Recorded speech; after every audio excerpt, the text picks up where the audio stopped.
gozamos de estar como esposos desde casa, dispuestos a que juntos exaltemos el nombre de Dios a través de una bella canción que dice: Hosana al Rey de Salvación, Hosana al Dios Altísimo.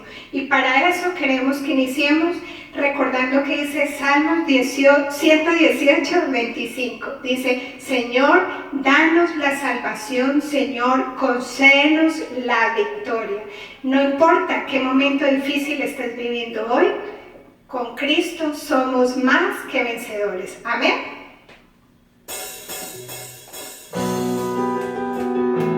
Prepárate, ponte en pie, con la mejor actitud. Estamos exaltando y reconociendo el poderío de Dios en nuestra vida.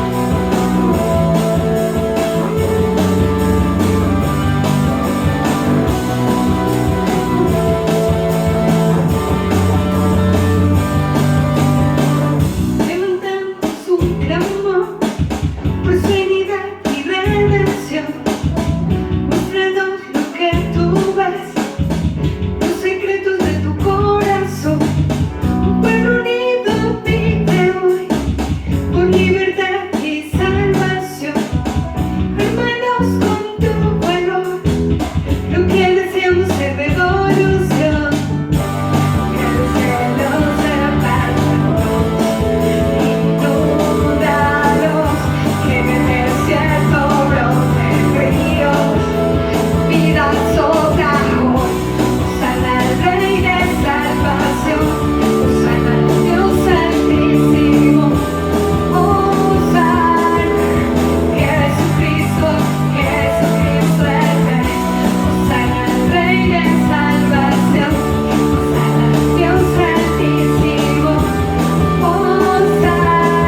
Si de algo sufre el hombre de este mundo es carencia de amor.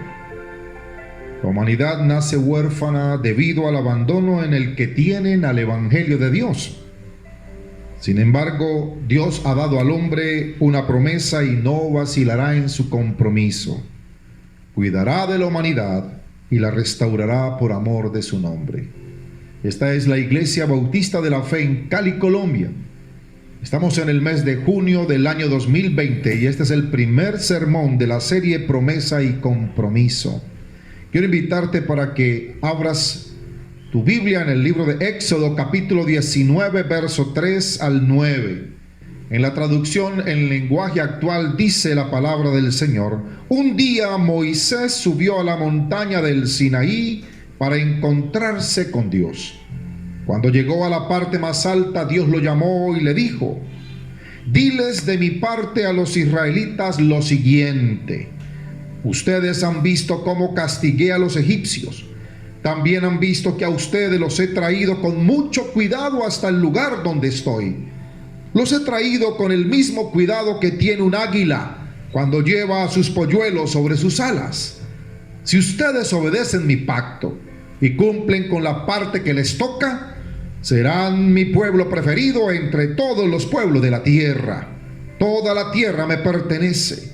Ustedes serán mis sacerdotes ante todo el mundo y se apartarán de todo para servirme solo a mí. Moisés reunió entonces a los jefes del pueblo y les contó todo lo que Dios había dicho. Y el pueblo, por su parte, le dijo a Moisés: haremos todo lo que Dios nos ordene.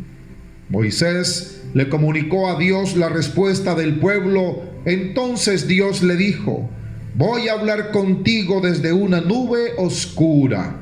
Así el pueblo podrá oír lo que yo te diga y no volverá a dudar de ti. Dios bendiga esta palabra en nuestro corazón. Los seres humanos hemos aprendido a prestarnos ayuda. Hacemos alianzas de paz, alianzas entre hermanos, pactos de amistad. Nos damos en casamiento mediante contratos de matrimonio. Muchos de esos tratados los hacemos en igualdad de condiciones, pero otros no. En algunas ocasiones el poderoso promete proteger al débil a cambio que le sirva para sus propósitos. Sin embargo, casi siempre va a ser el débil, en la mayoría de los casos, quien va a solicitar la alianza. El poderoso, por su parte, le dictará sus condiciones. Ambas partes se comprometerán bajo juramento y firmarán un memorial. En los tiempos bíblicos, se plantaba un árbol o se erigía una piedra que hacían las veces de testigos del pacto. Cuando Dios quiso explicarle a los hombres cómo era el trato que Él anhelaba darle a la humanidad, lo comparó con la solemnidad de un juramento o la trascendencia de la vida en matrimonio. El amor de Dios hacia los hombres siempre ha estado muy por encima de la fidelidad o infidelidad que ellos le tengan. De hecho, el mandamiento más importante de toda la Biblia está en que los hombres amen a Dios por encima de todas las cosas y que de igual manera se amen unos a otros como se aman a sí mismos. Esa relación vinculante de Dios con el hombre le hace una promesa, le hace un compromiso, y eso en el Antiguo Testamento se menciona con el término alianza. Dios hace una alianza, un pacto. Y los mandamientos expresados a través de la ley, dados en el monte Sinaí, garantizaron que esa alianza mantendría su vigencia y su cumplimiento. Dios prometió restaurar al hombre y devolverle toda su dignidad perdida en el huerto del Edén. Pero la humanidad no comprendió el amor de Dios, ni comprendió el amparo que le ofrecía por medio de su alianza. En su deslizamiento espiritual en el que vive constantemente el hombre, se ha estado perdiendo, ha estado desperdiciando la posibilidad de estar en alegría, ha ido perdiendo la alegría que viene como resultado de comprender la misericordia y la justicia de Dios. Por otra parte, el legalismo religioso tampoco ha ayudado mucho, cuando su mensaje se enfatiza más en el terror que viene por causa de la ira de Dios que demostrar el anhelo que tiene el Creador del universo de reconciliar al mundo por su evangelio. A Dios se le ha reducido a la imagen de un viejito gruñón con funciones notariales que vive pendiente de apuntar cada error que el hombre cometa, cuando la verdad es totalmente distinta. Dios vive en busca del hombre y le brinda día tras día la oportunidad de que vuelva su mirada al amor que le ofrece. Ese fue el mismo error que cometieron los escribas y los fariseos en los tiempos de Jesús. En Mateo capítulo 23, Jesús los acusa diciéndoles: ustedes no hacen lo que enseñan, aplastan a la gente bajo el peso de exigencias religiosas insoportables, pero jamás mueven un dedo para aligerarles la carga. Todo lo que hacen es pura apariencia, solo aparentar. Ese es el sistema religioso que desde los tiempos bíblicos de Jesús ofrecía un evangelio de bolsillo que solo tenía un final incierto. Pero el Dios de quien habla la Biblia busca corazones donde colocar todas y cada una de sus benditas promesas para que tengan cumplimiento en la restauración completa de la dignidad humana. Él es Jehová, el Dios de toda esperanza humana. Aleluya. Desde el Antiguo Testamento, esa fue la labor de los profetas. En Jesucristo, cada una de esas promesas se cumplieron. Al venir Jesús al mundo, vino como la promesa cumplida del pacto hecho a la nación de Israel. Su obediencia permitió que el pecador arrepentido y convertido pudiera ser habilitado y habitado por el Espíritu de Dios, transformándole su identidad, cambiando su corazón y posibilitando un nuevo modo de vivir en él. Si alguno está en Cristo, aseguró el apóstol Pablo, sin duda nueva criatura es. Las cosas viejas quedan olvidadas, todo se hace completamente nuevo. Cuando habitamos al amparo de su alianza, somos hechos nuevas criaturas, somos hechos hijos de Dios, adoptamos un nuevo estilo de vida, aceptamos el regalo de ser reconciliados por el Creador. Entonces es indispensable que la Biblia hoy nos enseñe de nuevo cómo será vivir al amparo de su alianza. ¿Qué nos diría la Biblia al respecto? Permítame mencionarle dos verdades que la Biblia va a decirnos. La primera verdad es que fue Dios quien propuso la alianza y todos sus términos. Fue Él, no fue el hombre. El pueblo sencillamente aceptó la proposición que Dios le hizo. Desde entonces fue llamado pueblo de Dios. Fue mediante la ley que Dios entró en alianza con Israel y mediante la celebración del culto a Jehová inauguró su religión nacional. Obviamente no fue un pacto entre iguales, a diferencia de los pactos humanos.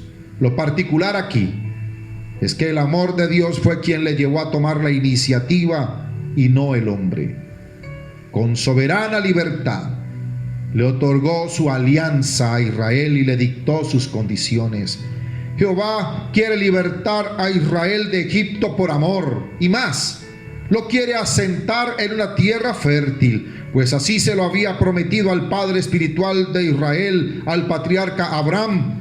Esa promesa hecha por el Señor al patriarca ahora se traslada a Israel, quien se convierte en el objeto de elección, en el depositario de la promesa.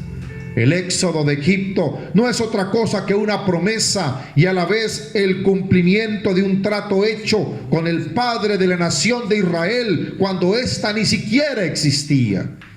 Al liberarlo, Jehová muestra que Él es el Señor y que su palabra es absoluta, que Él es capaz de imponer su voluntad y que su voz será oída y acatada en los cielos y en la tierra. De ese modo, Israel entonces le va a responder por medio de la fe.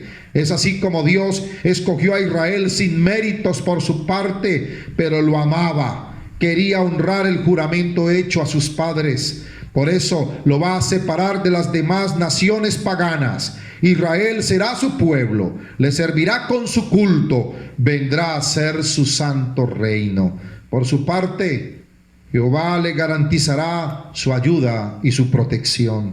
En el verso 4 de Éxodo 19 le dice el Señor que fue Él quien lo llevó sobre alas de águila y lo atrajo hacia sí. Pero hizo más que eso.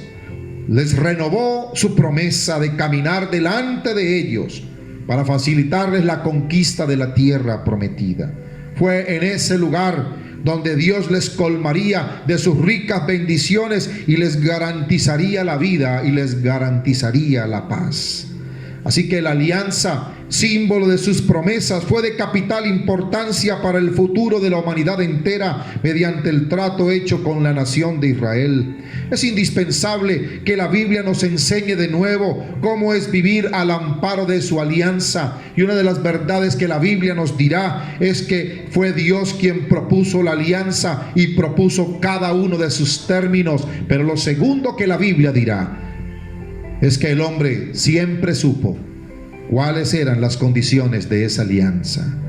En Éxodo capítulo 20, Dios le va a decir a Israel que la ley tendría que convertirse en su modo de vivir a partir del momento en que ellos la aceptaran. Mientras Israel permaneciera fiel al pacto, Dios mantendría su promesa. El Pentateuco menciona las cláusulas que reglamentaron el pacto y constituyeron la ley. La primera cláusula que Dios aseguró fue la de su adoración. Dios les dio instrucciones acerca del culto al único Dios verdadero y la prohibición rotunda a la idolatría. De esa manera, Jehová estaba poniendo un cerco, estaba separando por completo a Israel del resto de los pueblos del mundo. Esa consagración se llamaría santidad. Ellos vivirían como santos, apartados para el Señor. Acto seguido le va a comunicar un bloque de prescripciones, a lo cual Israel dijo amén. Todo lo que ha dicho el Señor lo observaremos, dijo Israel. Entonces la promesa daba lugar al compromiso, un compromiso solemne cuyo respeto condicionaría para siempre el destino histórico de la nación de Israel y del mundo entero.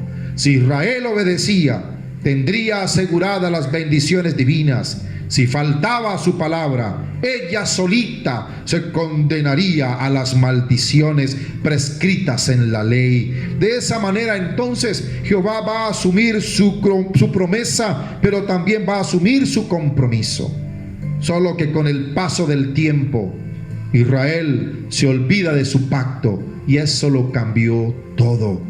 Hoy en día el mundo sufre la inclemencia del olvido de las promesas de Dios. Por eso el ser humano teme asumir una vida religiosa, ya que no disfruta su relación con el Creador por temor al castigo ante sus culpas morales, por vivir tratando de salvar las normas y no la relación. Si algo va a denunciar unánimemente todos los profetas, fue la infidelidad de Israel al Señor. Y sus oráculos no eran otra cosa que amenazas sin vacilación, donde hacían caer el peso de la maldición por romper el pacto hecho en el monte Sinaí. Para ellos va a ser muy importante las metáforas con las cuales Dios le hablará. Por eso los profetas hablarán de un rebaño, el cual es Israel, y Jehová es el pastor. Hablarán de una viña, la cual es Israel, y Jehová el viñador. Hablarán de un hijo que es Israel y de Jehová que es su padre. Hablarán de una esposa que es Israel y Jehová que es un esposo fiel. Y en cada una de esas imágenes, el profeta va a plantear el problema como un asunto de amor, que por momentos previene y en otros reclama obediencia. A consecuencia de esa fidelidad de Israel, el antiguo pacto va a quedar roto. Jeremías va a decir en el capítulo 22, gente de muchas naciones pasará por las ruinas de la ciudad y se dirán el uno al otro, ¿por qué habrá destruido el Señor esta gran ciudad? Y ellos mismos se responderán, porque violaron su pacto con el Señor su Dios al rendir culto a otros dioses. Y en el verso 31 dice: y se acercará el día, dice el Señor, en que haré un nuevo pacto con el pueblo de Israel y el pueblo de Judá. Este pacto no será como el que hice con sus antepasados cuando los tomé de la mano y los saqué de la tierra de Egipto.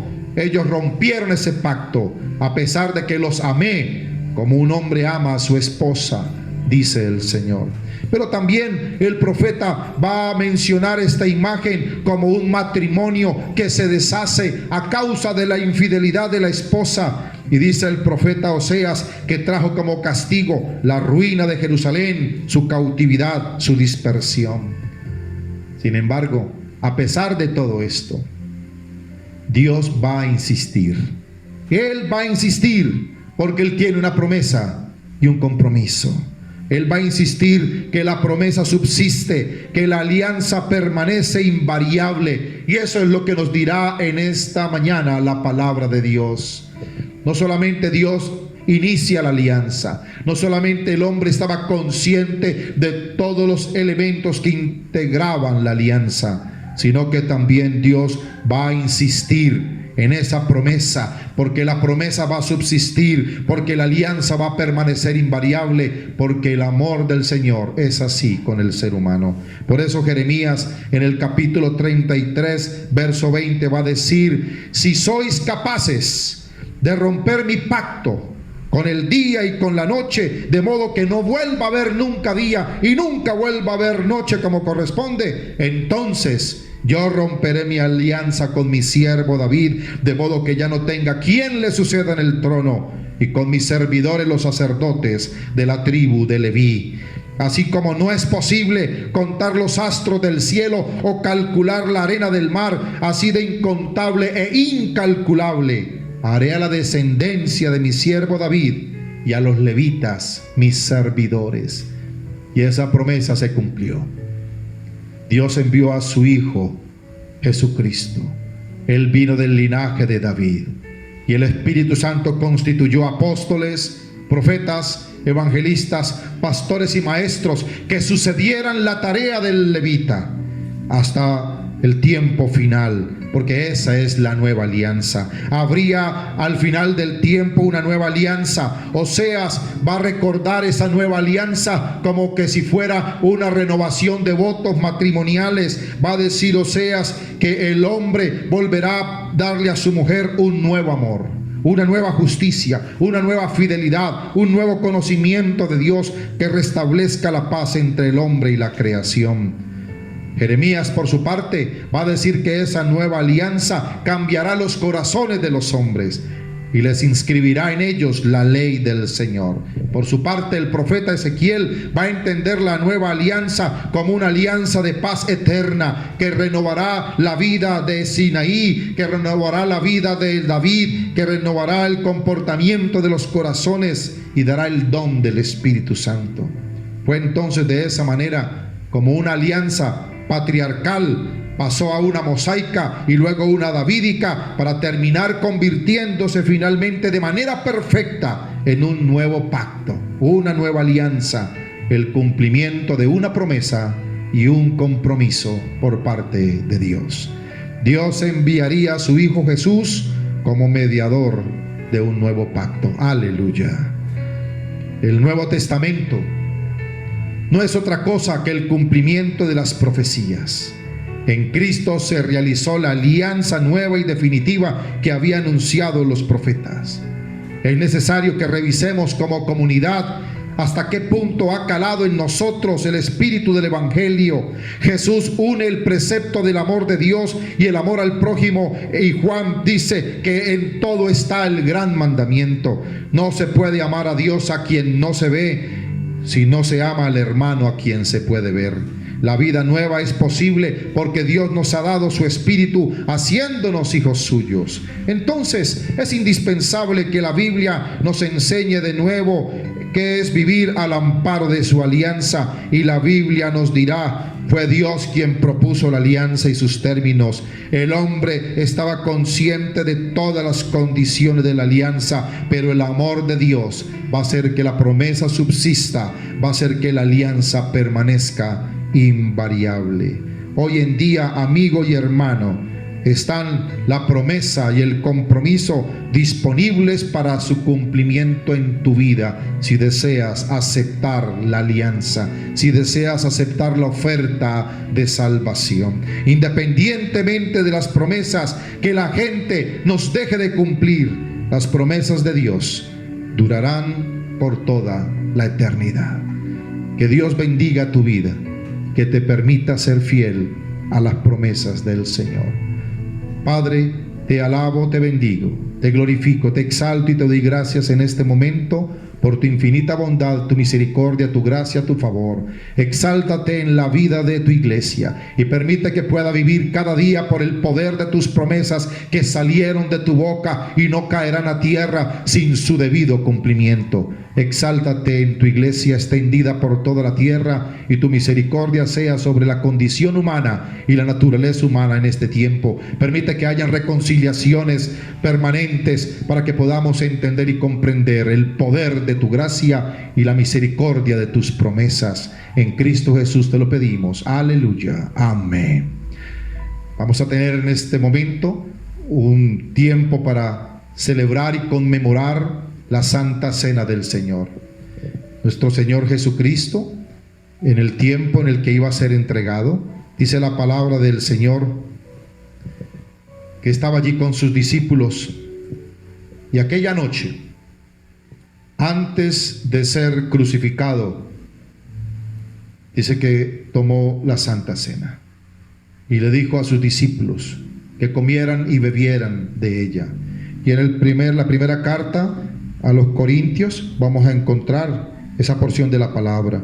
Quiero invitarte para que vayas a tu Biblia y te refieras a este pasaje que está allí en Primera de Corintios, capítulo número 11. Dice: de modo que cualquiera que coma este pan, versículo 27, y beba esta copa del Señor de manera indigna, será culpable del cuerpo y de la sangre del Señor. Por tanto, examínese cada uno a sí mismo y coma así del pan y beba de la copa, porque el que come y bebe, no discerniendo el cuerpo, juicio come y bebe para sí.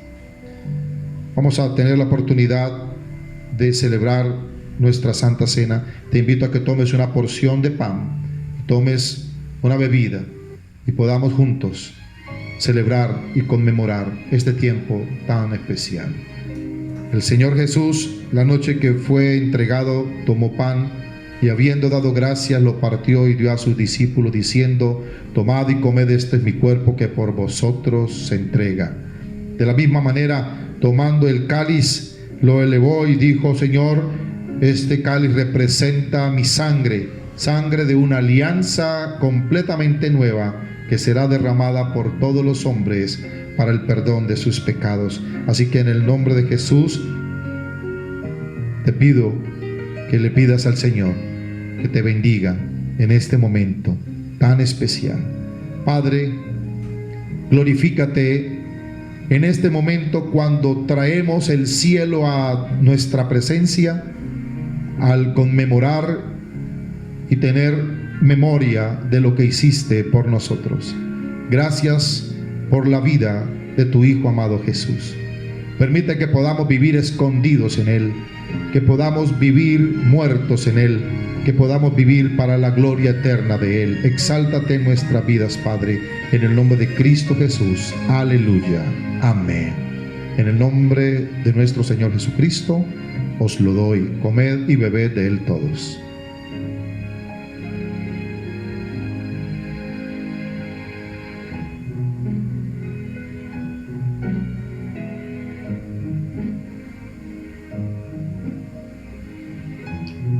Cuando terminaron de cenar,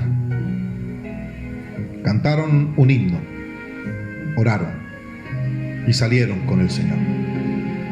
Que el favor y la gracia de Dios sea contigo, con tu casa, en esta semana número 24 La paz del Señor sea con cada uno de nosotros. Gracia y paz para tu vida. Amén.